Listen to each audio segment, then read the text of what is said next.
जय हिंद दोस्तों, मेरा नाम है शांतनु सिंह और मैं स्वागत करता हूं आप सभी का हमारे प्यारे से चैनल कॉन्सेप्ट वाला पर। दोस्तों, आज हम अपनी पिछली क्लास को कंटिन्यू करेंगे। पिछली क्लास में हमने historical background making of Indian constitution की दूसरी क्लास की थी और आज ये हमारी तीसरी क्लास है इसी सीरीज़ में, historical background making of Indian constitution. पिछली क्लास में हमने द एक्ट ऑफ 1786 तक देख लिया था और आज की क्लास हमारी चार्टर एक्ट के ऊपर होने वाली है। Charter act of 1793, charter act of 1813, charter act of 1833 and charter act of 1853। Charter act का अगर मैं कहूँ तो बेसिक सा मतलब ये होता है कि ब्रिटिशर्स ने ईस्ट इंडिया कंपनी को, ब्रिटिश पार्लियामेंट ने, ब्रिटिश गवर्नमेंट ने ईस्ट इंडिया कंपनी को हर 20 सालों के लिए भारत में ट्रेड करने के लिए इजाज़त दी, परमिशन दी। उसे ही हम चार्टर एक्ट कहते हैं। और इस चार्टर एक्ट में कुछ प्रोविजंस भी समय समय के साथ कुछ अलग अलग प्रोविजंस आते गए। उन सारे प्रोविजंस को हम एक इस सेपरेट लेक्चर में पढ़ेंगे। ये पूरी की पूरी लेक्चर सिर्फ और सिर्फ चार्टर एक्ट में होने वाली है। और चार्टर एक्ट के ख़त्म होते ही, चार्टर एक्ट ऑफ 1853 ख़त्म होते ही जो कंपनी रूल का हमारा सब टॉपिक है, हिस्टोरिकल बैकग्राउंड के अंडर में जो कंपनी रूल का 1773 टू 1858 तक का जो सब टॉपिक है वो ख़त्म हो जाएगा। तो चलिए बिना किसी बात की देरी किए हुए हमारे आज के टॉपिक को समझना हम शुरू करते हैं। सबसे पहले आता है चार्टर एक्ट ऑफ 1793। इसके कुछ फीचर्स जान लेते हैं। सबसे पहला फीचर हमें पता है, हमने पिछली क्लास में देखा था कि एक्ट ऑफ 1786 में लॉर्ड कॉर्नवालिस ने 2 शर्त रखा था गवर्नर जनरल ऑफ बंगाल बनने से पहले। एक तो शर्त उसका पहला ये था कि ओवरराइडिंग पावर उन्हें दी जाए, मतलब उनके एग्जीक्यूटिव काउंसिल्स अगर कोई डिसीजन लेते हैं तो उस डिसीजन को ओवरराइड करने की पावर इन स्पेशल केसेस उन्हें दी जाए। तो ये जो गवर्नर जनरल ऑफ बंगाल को ओवरराइडिंग पावर दी गई थी एक्ट ऑफ 1786 में, इस पावर को जितने भी आगे आने वाले गवर्नर जनरल्स होने वाले थे उनके लिए बढ़ा दिया गया इस चार्टर एक्ट में। सेकंड, जो गवर्नर जनरल ऑफ बंगाल थे उन्हें और ज़्यादा पावर दे दी गई। हमने देखा था कि गवर्नर्स पहले governor of Bengal, governor of Madras, governor of Bombay सब अलग अलग हुआ करते थे, लेकिन रेगुलेटिंग एक्ट ऑफ 1773 में गवर्नर ऑफ बंगाल को गवर्नर जनरल ऑफ बंगाल बना दिया गया और जितने भी 2 गवर्नर्स थे बॉम्बे और मद्रास के, उनकी पावर्स को कम कर दिया गया। तो चार्टर एक्ट में इसी को और आगे बढ़ाया जा रहा है और गवर्नर जनरल ऑफ बंगाल को और ज़्यादा पावर दी जा रही है और बाकी 2 गवर्नर्स से पावर ली जा रही है। मतलब यहाँ पे हम सेंट्रलाइजेशन की तरफ बढ़ रहे हैं, पावर का सेंट्रलाइजेशन हो रहा है। Now trade monopoly of east India company was extended for another 20 years in India. जैसा कि मैंने कहा था, चार्टर एक्ट में हर 20 सालों के लिए ट्रेड मोनोपोली को ब्रिटिश गवर्नमेंट बढ़ा देती थी ईस्ट इंडिया कंपनियों के लिए, ईस्ट इंडिया कंपनी के लिए। तो वैसा ही इसमें 20 सालों के लिए और ज़्यादा मोनोपोली दे दी गई कि आप 20 सालों के लिए और ट्रेड कर सकते हैं भारत में। फिर जो कमांडर इन चीफ होते, जो ब्रिटिश आर्मी थी ईस्ट इंडिया कंपनी की, उसके जो भी कमांडर इन चीफ थे उन्हें एग्जीक्यूटिव काउंसिल का मेंबर, वो एग्जीक्यूटिव काउंसिल का मेंबर तभी बन सकते थे जब उन्हें उस पोस्ट के लिए अपॉइंट किया जा सकता था। मतलब ऐसा कोई रूल नहीं था कि अगर वो कमांडर इन चीफ है तो एग्जीक्यूटिव काउंसिल के मेंबर वो होंगे ही होंगे। एक्स ऑफिशियो वाला कोई सिस्टम यहाँ पे नहीं था, ये क्लियर कर दिया गया। मतलब उन्हें अगर एग्जीक्यूटिव काउंसिल का मेंबर बनना है तो उन्हें अपॉइंट किया जाएगा। Without appointment he should not be the member of executive council. Now जो बोर्ड ऑफ कंट्रोल, हमने पिछले क्लास में देखा था कि एक बोर्ड ऑफ कंट्रोल बना था ब्रिटिश में जो कि ईस्ट इंडिया कंपनी को सुपरवाइज करेगी, सारे एक्शंस लेगी, सारे जितने भी डिसीजंस होंगे वो लेगी। तो जो बोर्ड ऑफ कंट्रोल के जितने भी ऑफिसर्स थे, जितने भी काम करने वाले लोग थे, उनकी रेवेन्यू जो भी अब जाएगी वो इंडियन रेवेन्यू से जाएगी, ऐसा इस चार्टर एक्ट में कहा गया। So these were some provisions of charter act of 1793। Now comes charter act of 1813। The feature of these acts था, सबसे पहले, trade monopoly of East India Company was abolished except for trade in tea and trade with China। मतलब पिछले charter act में हमने देखा कि 20 सालों के लिए ईस्ट इंडिया कंपनी को ट्रेड मोनोपोली दी गई। इसमें भी ट्रेड मोनोपोली 20 सालों के लिए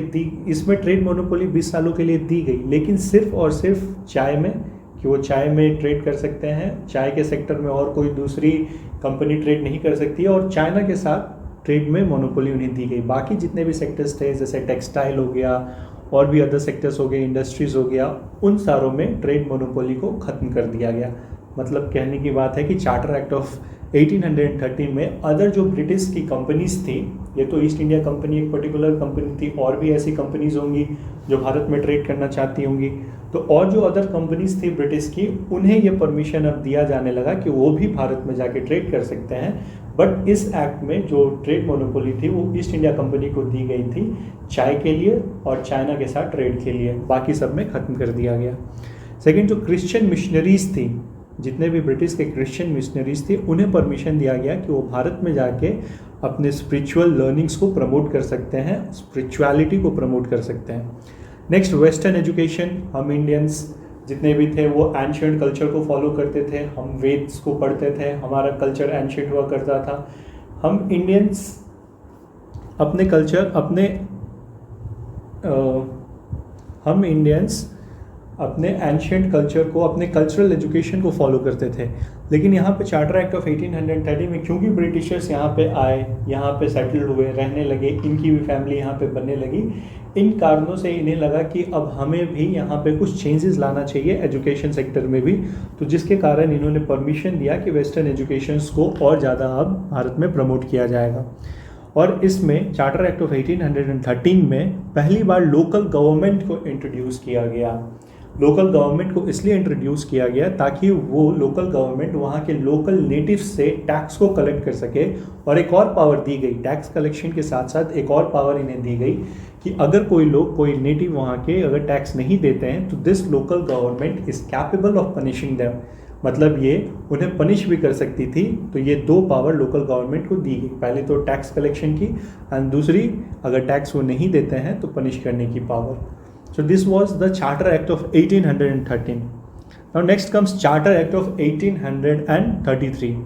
So 20 साल बाद 1813 में आया, उसके 20 साल बाद अब 1833 में चार्टर एक्ट आता है। ये तीसरा चार्टर एक्ट है और इसे फाइनल स्टेप माना जाता है centralization of British in India, मतलब ये फाइनल स्टेप के रूप में इसे देखा जाता है।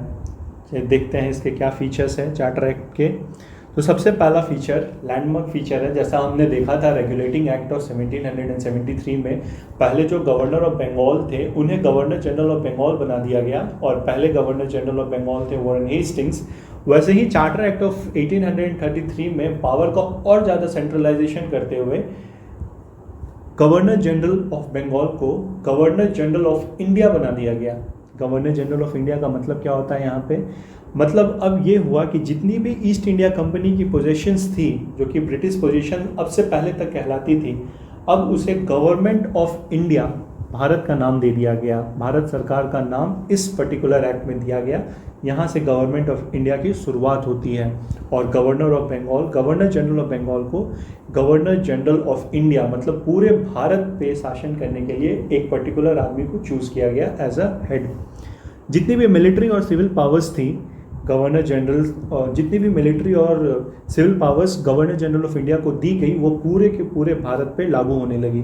पूरे भारत में वो सारी टेरिटरीज आती थी जो कि ब्रिटिश के कंट्रोल में थी। इस वक्त भी ऐसे बहुत सारे प्रोविंस थे जो अपने पर्टिकुलर राजा रूल कर रहे थे, वहाँ के इंडिपेंडेंट राजा रूल कर रहे थे, वो इनके साथ मिलकर काम कर रहे थे, लेकिन वो वहाँ के अपने स्वतंत्र राजा थे। और जितनी भी ब्रिटिश कंपनीज थी जो ब्रिटिश अपने अंडर, जितनी भी ब्रिटिश पोजीशंस इन इंडिया थी जो कि ब्रिटिश अपने अंडर में ले रखे थे, उन्हें यहाँ पे इंडिया कहा जा रहा है। उन सारे पोजीशंस को एक साथ भारत कहा जा रहा है और उस पूरे एरिया को लीड करने के लिए गवर्नर जनरल ऑफ इंडिया बनाया गया और जितने भी मिलिट्री एंड सिविल पावर्स थे वो उन्हें दे दी गई। गवर्नमेंट ऑफ इंडिया कहा गया, जैसा कि मैंने बताया। पहले गवर्नर जनरल ऑफ इंडिया कौन है? William Bentinck. First governor general of India is William Bentinck. Now जितने भी लेजिस्लेटिव पावर्स थे पूरे भारत में, अभी तक क्या होता था कि जो गवर्नर थे बॉम्बे के, गवर्नर थे मद्रास के, गवर्नर जनरल ऑफ थे बंगाल के, ये सारे के पास अपने अपने लेजिस्लेटिव पावर्स हुआ करते थे, लॉ बनाने की पावर हुआ करती थी। लेकिन जैसे ही गवर्नर जनरल ऑफ इंडिया बनाया गया तो जितने भी लेजिस्लेटिव पावर्स थे पूरे भारत के लिए, मतलब गवर्नर ऑफ बंगाल और गवर्नर ऑफ मद्रास से लेजिस्लेटिव पावर्स को छीन ली गई और गवर्नर जनरल ऑफ इंडिया को ये पावर दे दी गई कि वो पूरे भारत के लिए अब लॉ बनाएंगे और वो पूरे भारत पे लागू होगा। सो लेजिस्लेटिव पावर मतलब यहाँ पे और ज़्यादा पावर का सेंट्रलाइजेशन किया जा रहा है। Ended the commercial activities of East India Company and made it purely a administrative unit. इसका मतलब अभी से पहले तक ईस्ट इंडिया कंपनी ट्रेड भी करती थी और एडमिनिस्ट्रेशन भी चलाती थी, बट चार्टर एक्ट ऑफ 1833 में जो ईस्ट इंडिया कंपनी की कमर्शियल यूनिट थे उसे कम्प्लीटली बंद कर दिया गया। कम्प्लीटली बंद नहीं कर दिया गया, मतलब उसे एक प्योरली एडमिनिस्ट्रेटिव यूनिट की तरह सेटअप कर दिया गया। मतलब वो ट्रेड तो करेगी ही, ट्रेड के साथ साथ अब वो ज़्यादा फोकस एडमिनिस्ट्रेशन की तरफ करेगी। मतलब ब्रिटिश पार्लियामेंट, ब्रिटिश गवर्नमेंट अब ब्रिटिश से बैठकर ईस्ट इंडिया कंपनी के थ्रू पूरे भारत पे अपना शासन चलाएगी। So it was made an administrative unit. और इस एक्ट में देखा जाता है, चार्टर एक्ट ऑफ 1833 में, कि जितने भी सिविल सर्विस हुआ करते थे उनके लिए एक ओपन सिस्टम ऑफ कंपटीशन को इंट्रोड्यूस किया गया। इनके लिए, इंडियंस के लिए, अभी से पहले तक इंडियंस सिविल सर्वेंट नहीं बन सकते थे, लेकिन चार्टर एक्ट ऑफ 1833 में ये प्रोविज़न लाया गया कि अब इंडियंस को भी मौका देते हैं सिविल सर्विस में आने का। लेकिन ऐसा हो नहीं पाया क्योंकि जो कोर्ट ऑफ डायरेक्टर्स थे ईस्ट इंडिया कंपनी के, उन्होंने काफ़ी ज़्यादा अपोज किया इस प्रोविज़न्स का, और इस प्रोविज़न को, ओपन सिस्टम वाले प्रोविज़न को लागू नहीं कर सके और ये नहीं हो सका, मतलब इसे लागू नहीं किया जा सका। बाकी जितने भी पॉइंट्स थे उन्हें लागू किया जा सका, लेकिन ये पॉइंट इसमें आया था। So this was the charter act of 1833। Now comes your charter act of 1853। 20 साल बाद फिर चार्टर एक्ट आया है 1853 में। It was the last charter act passed. तो जैसा कि हम जानते हैं 4 चार्टर एक्ट आया था, 3 हमने पढ़ लिया, ये लास्ट आखिरी और चौथा चार्टर एक्ट है। इसके कुछ फीचर्स जान लेते हैं, इस चार्टर एक्ट के क्या फीचर्स हैं। तो सबसे पहला फीचर तो ये है कि एग्जीक्यूटिव काउंसिल सबसे पहले हुआ करती थी, गवर्नर जनरल ऑफ बंगाल बनाया गया, उसकी एक एग्जीक्यूटिव काउंसिल बनी। तो उस एग्जीक्यूटिव काउंसिल को ये पावर दिया गया कि वो लेजिस्लेटिव फंक्शंस और एग्जीक्यूटिव फंक्शंस दोनों चलाएगी। लेकिन चार्टर एक्ट ऑफ 1853 में ये लेजिस्लेटिव और एग्जीक्यूटिव फंक्शंस को कंप्लीट अलग कर दिया गया और एग्जीक्यूटिव के साथ साथ एक कंप्लीट लेजिस्लेटिव काउंसिल की बॉडी बना दी गई। उसमें 6 मेंबर्स की एक टीम दी गई, काउंसिल बनाई गई, जो कि पूरा लेजिस्लेटिव पावर्स को अब देखेगी। मतलब यहाँ से देखा जाए तो लेजिस्लेशन को, लॉ बनाने वाले प्रोसेस को, और एग्जीक्यूटिव को, उस लॉ को चलाने वाले, उस गवर्नमेंट को चलाने वाली सिस्टम को, प्रोसेस को अलग करने की कोशिश की जा रही है।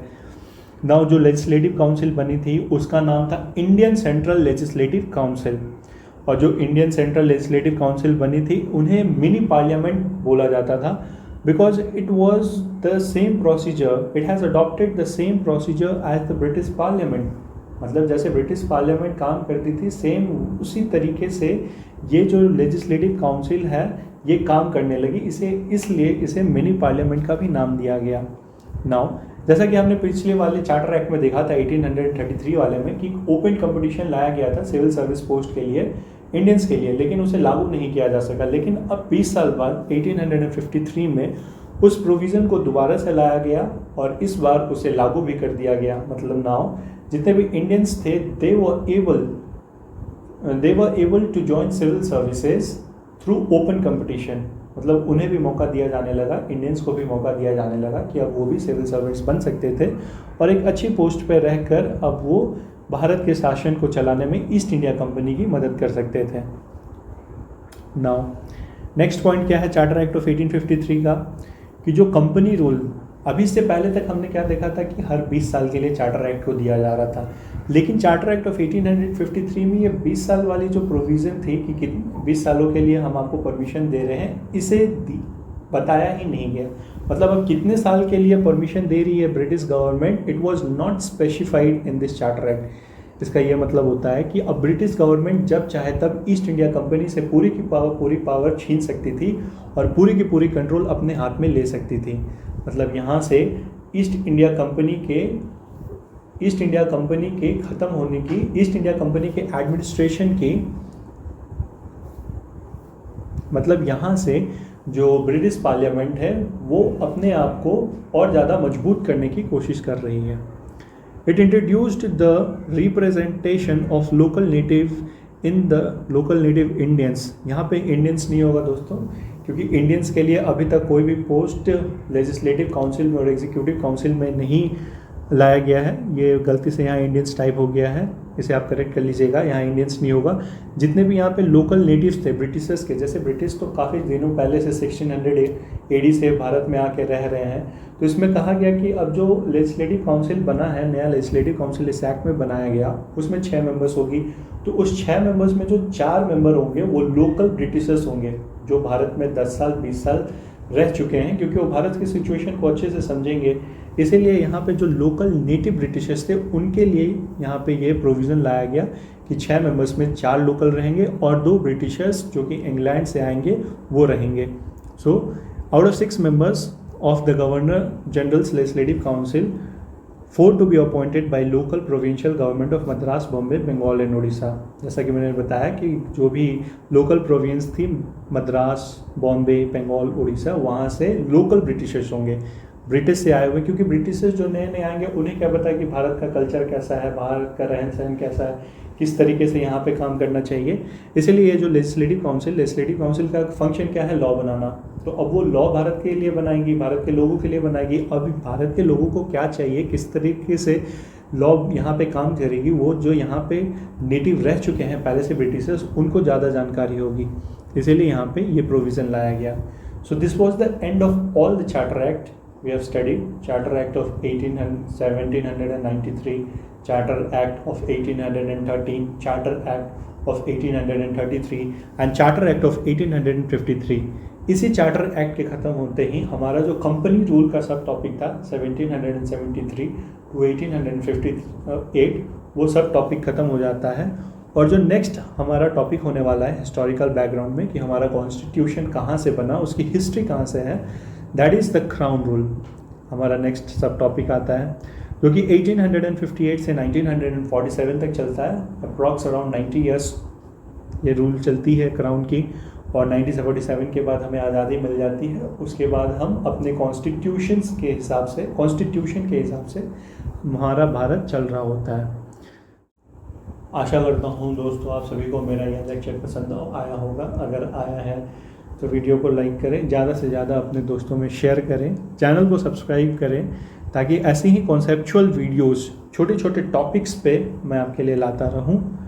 और अगर दोस्तों आपकी तरफ से कोई सुझाव हो तो नीचे कमेंट करके मुझे ज़रूर बताएं। धन्यवाद दोस्तों, जय हिंद।